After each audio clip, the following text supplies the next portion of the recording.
परिचय। हम अपने दैनिक जीवन में घन का प्रयोग अक्सर करते हैं। उदाहरण के लिए, घन एक ठोस आकृति होती है। हम घन का आयतन गणित के सूत्र से ज्ञात कर सकते हैं। यह हमारे दिन प्रतिदिन के जीवन में सामान्यतः प्रयोग किया जाता है। उदाहरण के लिए, मान लीजिए कि आपके पास एक घनाकार डिब्बा है जिसमें थोड़ी मात्रा में तेल है। बॉक्स में कितना तेल है? आप घन के आयतन का प्रयोग करके आप तेल की मात्रा जान सकते हैं।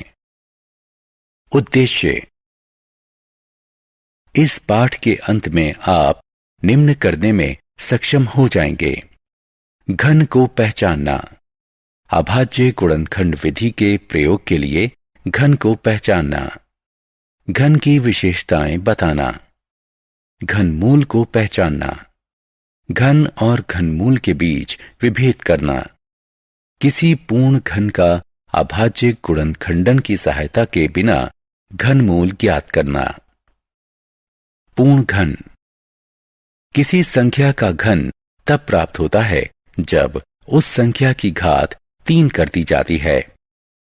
घन का आयतन बराबर है s घन के। जब किसी संख्या को उसी से 3 बार गुणा करते हैं तो हमें उस संख्या का घन प्राप्त होता है। 2 का घन बराबर है 8 के। 5 का घन बराबर है 125 के। 8 और 27 प्राकृतिक संख्याएं हैं जो क्रमशः प्राकृतिक संख्याओं 2 और 3 का घन है। ऐसी संख्याओं को घन संख्याएं कहते हैं। कुछ रोचक प्रतिरूप: 1 3 जोड़ 5, 7 जोड़ 9 जोड़ 11, 13 जोड़ 15 जोड़ 17 जोड़ 19, 21 जोड़ 23 जोड़ 25 जोड़ 27 जोड़ 29। प्रत्येक कोष्ठक की संख्याएं जोड़ें। आपको क्या मिलता है? पहली विषम प्राकृतिक संख्या 1 का घन है। अगली 2 विषम प्राकृतिक संख्याओं का योग 2 का घन है। अगली 3 विषम प्राकृतिक संख्याओं का योग 3 का घन है, और इसी तरह आगे। घन और उनके अभाज्य गुणनखंड: प्रत्येक संख्या को इसके अभाज्य गुणनखंडों की घात के गुणनफल के रूप में व्यक्त किया जा सकता है। यदि सभी अभाज्य गुणनखंडों की घात 3 के गुणज में है तो संख्या को पूर्ण घन कहा जाता है। 15 बराबर 3 गुणे 5, 15 घन बराबर 15 गुणे 15 गुणे 15 बराबर 3 गुणा 5 गुणा 3 गुणा 5 गुणा 3 गुणा 5 बराबर 3 घन गुणा 5 घन। 18 बराबर 2 गुणा 3 गुणा 3। 18 घन बराबर 18 गुणा 18 गुणा 18 बराबर 2 गुणा 3 गुणा 3 गुणा 2 गुणा 3 गुणा 3 गुणा 2 गुणा 3 गुणा 3 बराबर 2 घन गुणा 3 घन गुणा 3 घन। उपयुक्त उदाहरण से हम देख सकते हैं कि किसी संख्या का प्रत्येक अभाज्य गुणनखंड उसके घन के अभाज्य गुणनखंड में 3 बार दिखाई देता है। अब हम जांचते हैं कि संख्या 600 एक पूर्ण घन है या नहीं। सबसे पहले संख्या 600 के अभाज्य गुणनखंडों को बताते हुए, 600 बराबर 2 गुणा 2 गुणा 2 गुणा 3 गुणा 5 गुणा 5 बराबर 2 घन गुणा 3 गुणा 5 वर्ग। संख्या 600 एक पूर्ण घन नहीं है क्योंकि सभी अभाज्य गुणनखंड 3 बार नहीं आते हैं। उदाहरण: पूर्ण घन बनाने के लिए 500 को किस सबसे छोटी संख्या से गुणा करना होगा? हल: हमने देखा है कि 500 बराबर है 2 घन गुणा 5 घन के। अतः गुणनखंडन को 3-3 के समूह में बनाने के लिए हमें 500 को 2 से गुणा करना चाहिए। उदाहरण, 686 को पूर्ण घन बनाने के लिए किस सबसे छोटी संख्या से भाग देना होगा? 686 का गुणनखंडन करके हमें यह प्राप्त होगा। गुणज 7 3 के समूह में है, लेकिन 2 अकेले है। इसलिए यदि इसमें 2 से भाग दिया जाए तो संख्या पूर्ण घन बन जाएगी। 686 को 2 से भाग करने पर यह पूर्ण घन बन जाएगा। संख्याओं के घन की विशेषताएं। सम संख्या और विषम संख्या का घन। यदि किसी सम संख्या को स्वयं से 3 बार गुणा किया जाए तो परिणाम एक सम संख्या ही होगा। उदाहरण स्वरूप, यदि एक विषम संख्या को स्वयं से 3 बार गुणा किया जाए तो परिणाम एक विषम संख्या होगा। उदाहरण स्वरूप, किसी प्राकृतिक सम संख्या का घन एक सम संख्या होता है। किसी प्राकृतिक विषम संख्या का घन एक विषम संख्या होता है। ऋणात्मक पूर्णांकों का घन। नीचे दिए गए गुणन को देखिए। हम इस निष्कर्ष पर पहुंचते हैं कि ऋणात्मक पूर्णांक का घन ऋणात्मक पूर्णांक ही होता है। किसी परिमेय संख्या a/b का घन निम्न प्रकार से है। घनमूल। यदि 2 का घन 8 है तो 2 को 8 का घनमूल कहा जाता है। हम घनमूल को इस चिन्ह से प्रदर्शित करते हैं। घनमूल। किसी दी गई संख्या का घनमूल वो संख्या होती है जिसका घन दी गई संख्या के बराबर है। किसी घन संख्या का घनमूल। यदि एक बड़ी संख्या दी गई है और कहा गया है कि ये एक पूर्ण घन है, तो हम निम्नलिखित विधि का उपयोग करके चरणबद्ध प्रक्रिया द्वारा अनुमान की विधि द्वारा इसके घनमूल की गणना कर सकते हैं।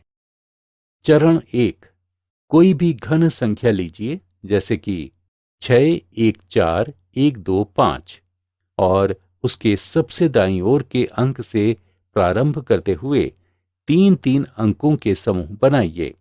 125 पहला समूह, 614 दूसरा समूह। हम किसी दी गई घन संख्या के घनमूल का अनुमान चरणबद्ध प्रक्रिया द्वारा कर सकते हैं। हमें 3 अंकों के 2 समूहों के रूप में 125 और 614 मिलते हैं। चरण 2, पहला समूह अर्थात 125 आपको वांछित घनमूल के इकाई का अंक देगा। संख्या 125 का अंतिम अंक 5 है।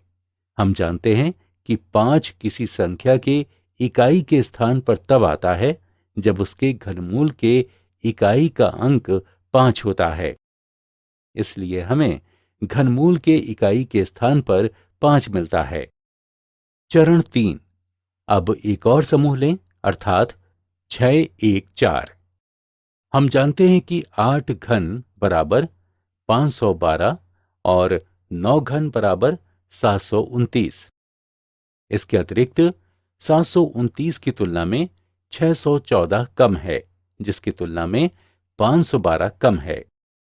हम छोटी संख्या 512 के इकाई के अंक को वांछित घन मूल्य के दहाई के अंक के रूप में लेते हैं, तो हमें प्राप्त होता है 614,125 का घनमूल बराबर 85 है।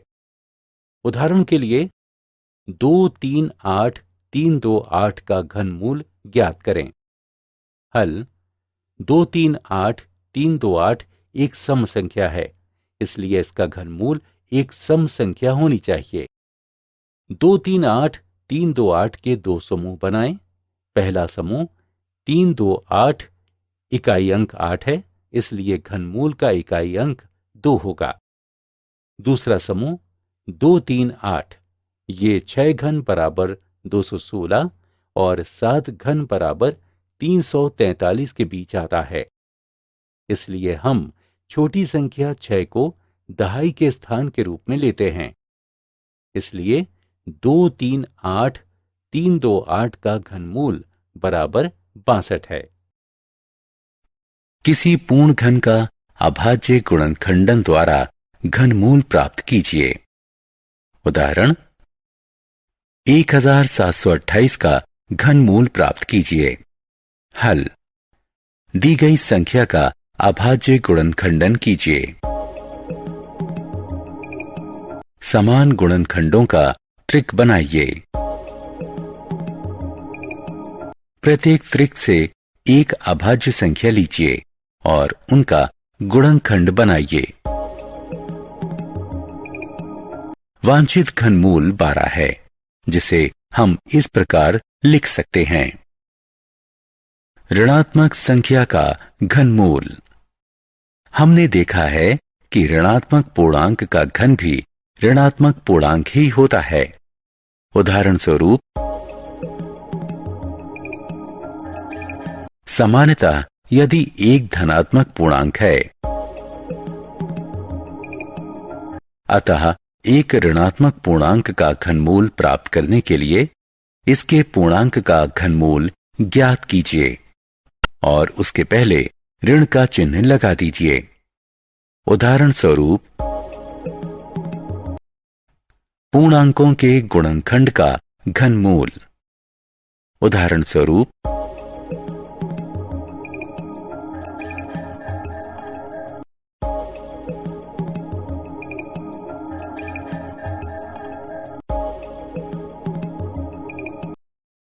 परिमेय संख्याओं का घनमूल हम पहले ही देख चुके हैं। इसे इस प्रकार लिखते हैं। उदाहरण का घनमूल ज्ञात कीजिए। हल सारांश। आइए हमने जो कुछ सीखा है उसे संक्षेप में दोहराएं।